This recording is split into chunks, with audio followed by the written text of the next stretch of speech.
दिल्ली में सियासी गर्मी इस टाइम बढ़ी हुई है, क्योंकि विधानसभा चुनाव शुरू होने में ज़्यादा समय नहीं बचा है। दोनों पार्टी के, आम आदमी पार्टी और बीजेपी, अपनी अपनी घोषणाएं करने में लगी हुई है। इसमें महिलाओं के लिए 21 रुपये योजना और बुजुर्गों के लिए स्वास्थ्य योजना, और बीजेपी भी अपनी घोषणा इस टाइम पर कर रही है।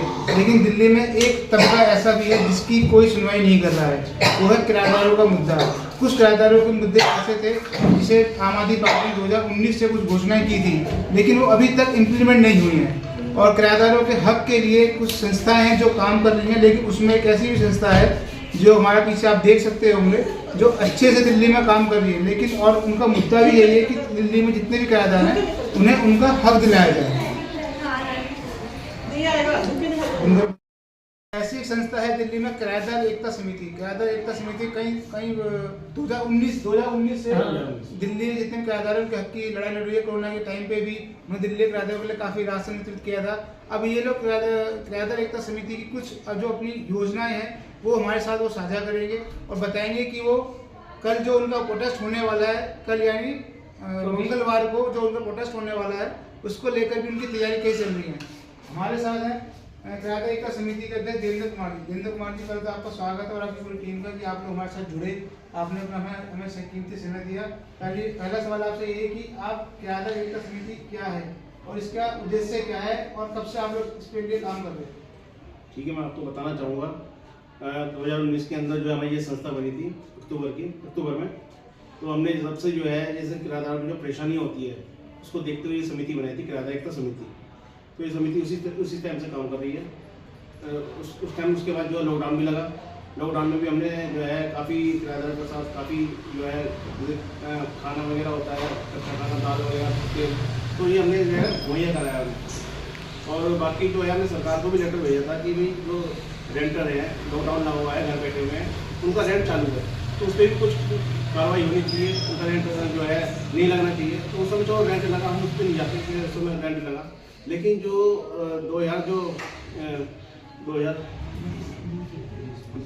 2020 में जो है सरकार की घोषणा थी कि अभी अब प्रीपेड मीटर किराएदारों का भी लगेगा और 200 यूनिट बिजली किराएदारों को मिलेगी।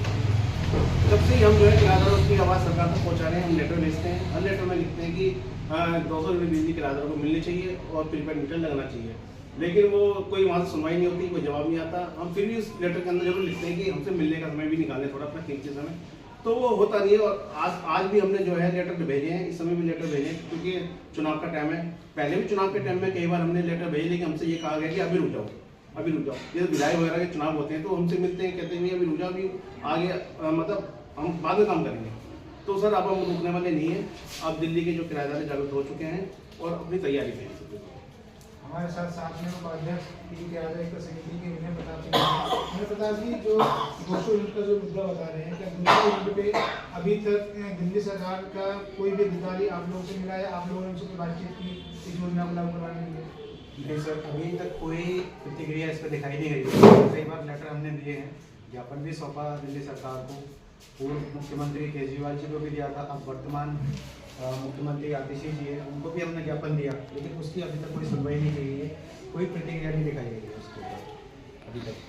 कल आपका कोई रोज प्रदर्शन भी आप दिल्ली सचिवालय पर कर रहे हैं, तो किस रिगार्डिंग कर रहे हैं आप लोग? कल सर ये हमने इसी रिगार्डिंग करना है। तो जो मुख्यमंत्री जी ने 2019 में 26 सितंबर 2019 को जो स्कीम लागू की थी, मुख्यमंत्री किराएदार मीटर योजना, जिसमें किराएदारों को 200 यूनिट बिजली जो औरों को सबको मिलती है दिल्ली के, उनको भी मिलेगी, लेकिन उसका इम्प्लीमेंट उन्होंने अभी तक नहीं किया है। उसके लिए हमने कई लेटर भी डाल दिए, कई चीज़ें कर दी, लेकिन कुछ नहीं हुआ। तो अब हमारा जो प्रोटेस्ट है वो एक मुद्दा तो हमारा ये है जो किराएदारों के लिए है बिजली का, और दूसरा मुद्दा हमारा ये है कि उनके लिए आवास योजना, जो आवास योजना है पीएम आवास योजना के तहत, यहाँ पे दिल्ली में बहुत मकान खाली पड़े हुए हैं, 40,000 के करीब लगभग मुंडका में पड़े हुए हैं और भी नरेला में पड़े हुए हैं। तो लगभग 80,000 के करीब जो फ्लैट्स हैं जो बन के जंजर हालत में हो गए, जर्जर हो गए, जो कांग्रेस की सरकार, जो शीला जी की सरकार थी उस टाइम के बने हुए हैं, लेकिन वो अभी तक इम्प्लीमेंट नहीं हुए हैं।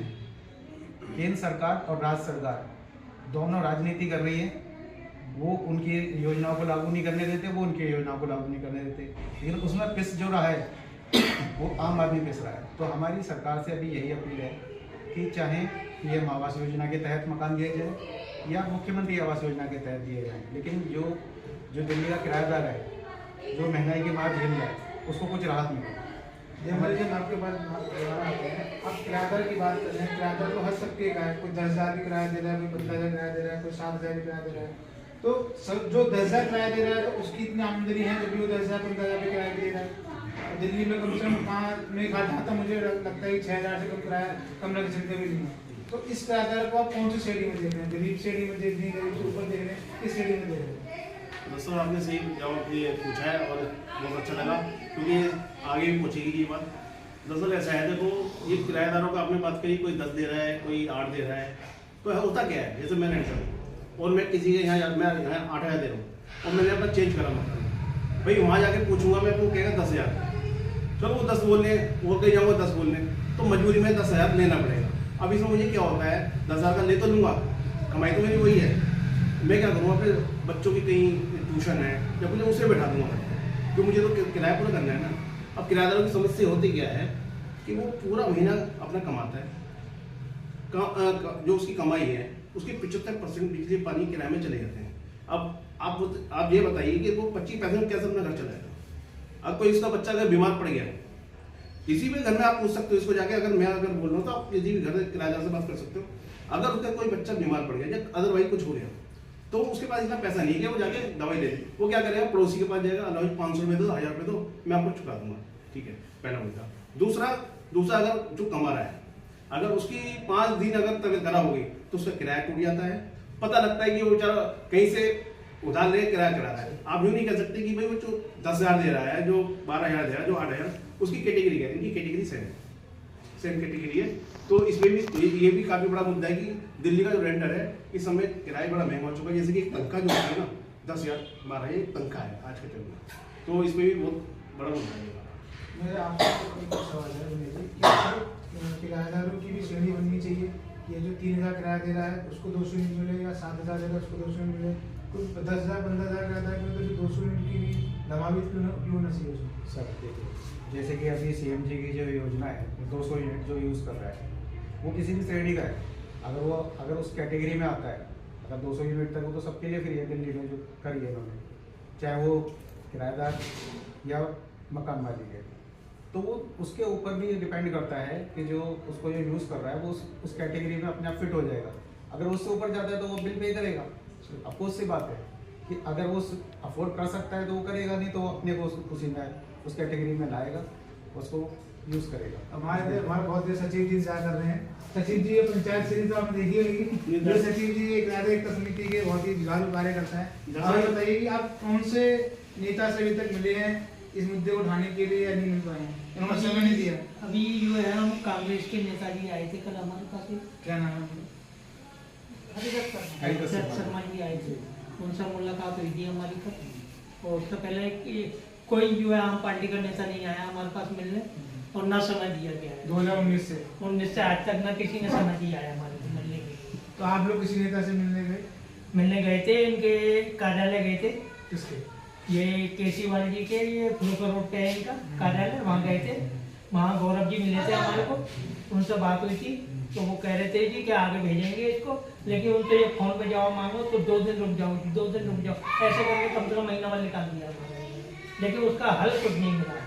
तो इसलिए हम जो है प्रोटेस्ट करने जा रहे हैं। कभी लोग प्रोटेस्ट करने जा रहे हैं कल, और हम भी उम्मीद करते हैं कि इनका प्रोटेस्ट सफल रहे। लेकिन सबसे बड़ा सवाल है कि दिल्ली के किराएदार जो उस टाइम अभी दिल्ली में रह रहे हैं, क्या उनको हक मिल पाएगा, नहीं मिल पाएगा? हक मिलेगा उनको जब हम बैठेंगे। आप भी दिल्ली में रहते हैं? हाँ जी, किराया मेरा जो है किराया फ्री है फिलहाल। जब आपको फ्री किराया है तो आपको 200 यूनिट किराया चाहिए।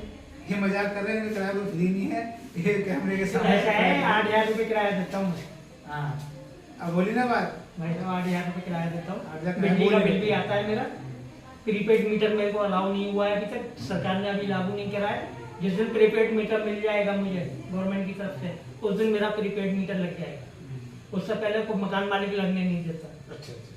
मकान मालिक कहता है ये कोई मीटर नहीं लगाएगा यहाँ पे हमारा मकान। अब तो मुख्यमंत्री भी दिल्ली की महिला ही हैं, तो आप उनसे क्या उम्मीद करना चाहती हैं कि वो आप महिलाओं के लिए 30 रुपये की उन्होंने योजना शुरू कर दिया है, अब 200 यूनिट भी आपको मीटर में चाहिए? तो सर ये जो मीटर इतना 200 यूनिट में मिल जाएगा तो सर हमें उससे बहुत लाभ मिलेगा सर। वो हमारे पैसे बचेंगे, हम अपने बच्चों को कोचिंग करा सकते हैं, अच्छी शिक्षा दे सकते हैं सर। महंगाई इतनी बढ़ रही है कि बच्चों का पालन करने में भी दिक्कत होती है, तो सर हमें आप भी दिल्ली में कितनी बार से दिल्ली में अच्छा किराए पर रहते हैं? लिखा जी आप तो समाज सेवी हैं, आप तो हमारे पुराने चैनल की हम लोग कार्यकर्ता ही हैं तो आप दिल्ली की मुख्यमंत्री अब आरटीसी हैं और ये महिला सम्मान योजना की लागू कर दी है, तो क्या ऐसा नहीं हो सकता है कि जो दिल्ली में जो किराएदार रह रहे हैं उनके लिए ये योजना लागू करना क्या सही है? क्या इसमें जो मकान मालिक रह रहे हैं तो उनके ऊपर सख्ती हो जाएगी तो उनका भी हक जाएगा? नहीं, देखिए ऐसा है कि मकान मालिक और किराएदार के बीच में कोई लड़ाई नहीं होती। सवाल बिजली का है तो बिजली देखिए सरकार ने फ्री दिया है और उन्होंने कहा है कि भाई सब जितना फ्लोर है उतना मीटर लगाइए। अच्छा। मीटर लगाइए, हर फ्लोर पर मीटर लगाइए, जो रहता है उसको अपनी सरकारी मीटर दिए। कभी बिजली डिपार्टमेंट मीटर लगाने के लिए मना नहीं करते, तो सिंपल मीटर अगर 4 फ्लोर है तो आपको 4 मीटर वो देंगे, देते हैं मीटर ना। तो मकान मालिक जो होते हैं लगाते क्यों नहीं? सवाल है कि लगाते क्यों नहीं? अगर 4 फ्लोर आपने बनाया तो 1 मीटर है, 1 मीटर वो मीटर जीरो भी आता है फिर भी वो बिल लेते हैं। अच्छा। अगर जीरो आता है, आपका 200 यूनिट फ्री आता है बिजली, उसके बाद भी उनसे 8 रुपए यूनिट लेते हैं, वो गलत है। आपके 4 फ्लोर है, आप 4 मीटर लगाइए। सरकार ने जब कहा कि आप 4 मीटर लगाइए, नहीं तो आप किराएदार को बोले कि भाई आप अपना प्रीपेड मीटर लगाइए और आप जितना आता है अपना भरिए, इंडिपेंडेंट छोड़िए ना उसको। आपके पास जीरो आ रहा है, एक अगर बात 4 फ्लोर में 1 मीटर है तो अपने बिल तो आएगा, लेकिन वो अपना बिल भी किराएदारों से निकालते हैं, वो गलत है। जो मिसयूज करते हैं वो गलत है।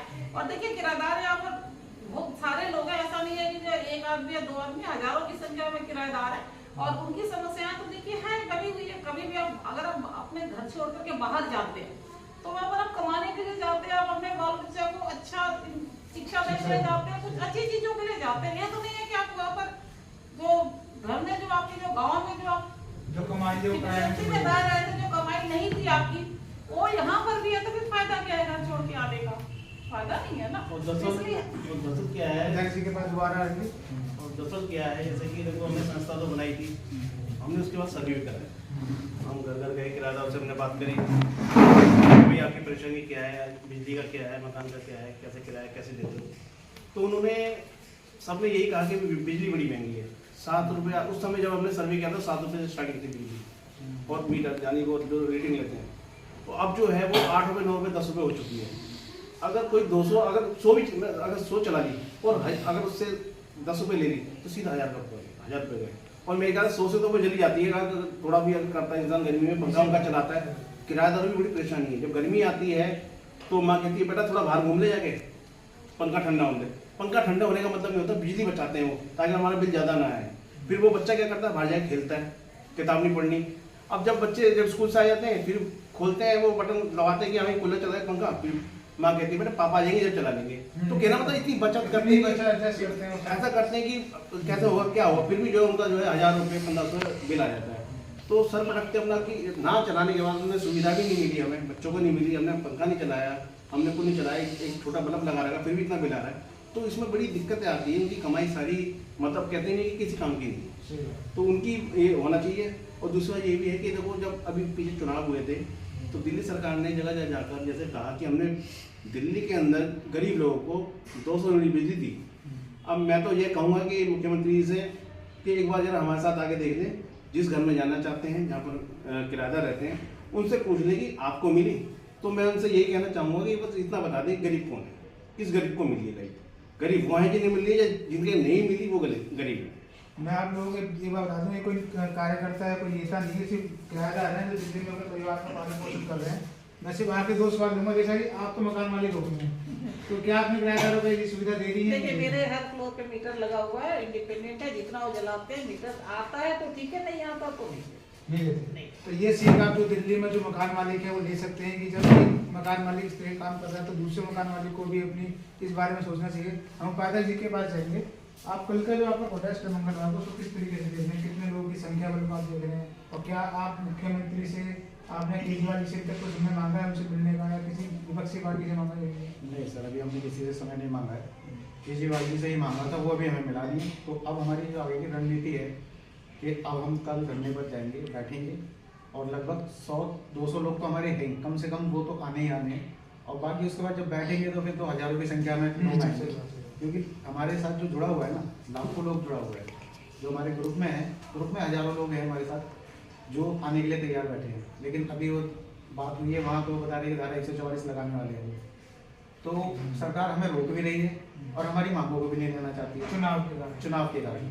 लेकिन अब हम रुकेंगे नहीं, क्योंकि ये मुद्दा जो है ये बहुत गंभीर है, विषय बहुत गंभीर है और अब इसको सरकार को संज्ञान में लेना पड़ेगा और उसको जल्द से जल्द लागू करना पड़ेगा। नहीं तो जब तक वो लागू नहीं करेंगे तब तक हम अनिश्चितकालीन करने को बैठे। ठीक है, हमारा जो मुद्दा रहता है वो लोगों के बीच का रहता है, जो लोगों के बीच में चल रहा होता है। और हमारे बीच में यही मुद्दा निकल कर आएगा किराएदारों का, इसको हम भी ढूंढना चाह रहे थे कि ऐसा मुद्दा आना चाहिए। वो चुनाव का समय सरकार अगर अभी नहीं सुनेगी तो कभी नहीं सुनेगी, ऐसा हमारा मानना है। हम ये नहीं कह रहे कि ये सरकार नहीं सुनेगी, सरकार जरूर सुनेगी, लेकिन अपनी बात आप लोगों को पहुँचानी पड़ेगी। और हम यही चाहते हैं कि सबका साथ सबका विकास हो। किराएदारों का जो हक है जो सरकार दे रही है, अगर वो इम्प्लीमेंट है उनको मिलना चाहिए, और जो मकान मालिक का जो हक है वो उनको मिलना चाहिए। योगेश शर्मा, न्यूज़ 24 संदेश।